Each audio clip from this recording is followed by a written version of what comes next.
Okay, mount defense, swimming hands. This is for when my partner pushes on my chest. And so it's not so much a jiu-jitsu move as much as it is a self-defense move.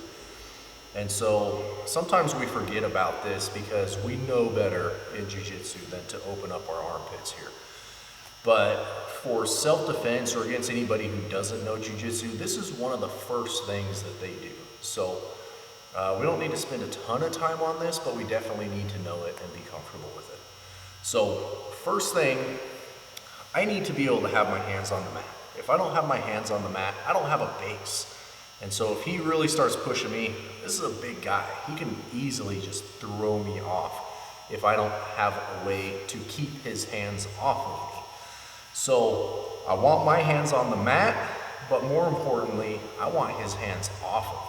You never want somebody's hands pushing on your hips, your knees, your chest, your body.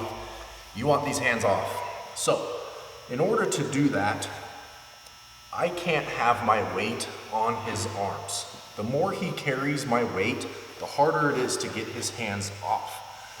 And so in order to do this move, I have to take my weight off of one of his hands so that I can swim through.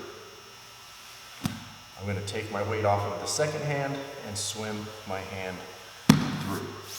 So I don't want to ever try and put both hands through because he can trap both my arms and roll me either way that he wants. So I'm going to pick a side.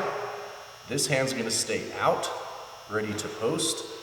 This hand's going to come in, and I'm going to open my chest up to take that pressure off. Then I can swim that through, placing the hand clear to the mat, opening the other side, swimming it through, placing the hand to the mat. And so I'm really exaggerating this, but I don't need to open up so much that his hand comes completely off. I just need to take the pressure off. So your partner's hand might still be on there, but by taking that pressure off, it's a lot easier to remove it. If I keep the pressure on there, it's a lot harder to press that hand through, okay? So some of the common mistakes I see on this are trying to really take this arm out, okay? We don't need to do that. I just need to swim through, okay? So don't focus so much on pressing this arm out because a lot of times you won't be able to, especially on a big guy like this. So just open, swim through, and get that hand to the mat and widen that base, okay? Initially when we shoot through, we're gonna be really shallow. So we sometimes run the risk of this person coming over top and trapping.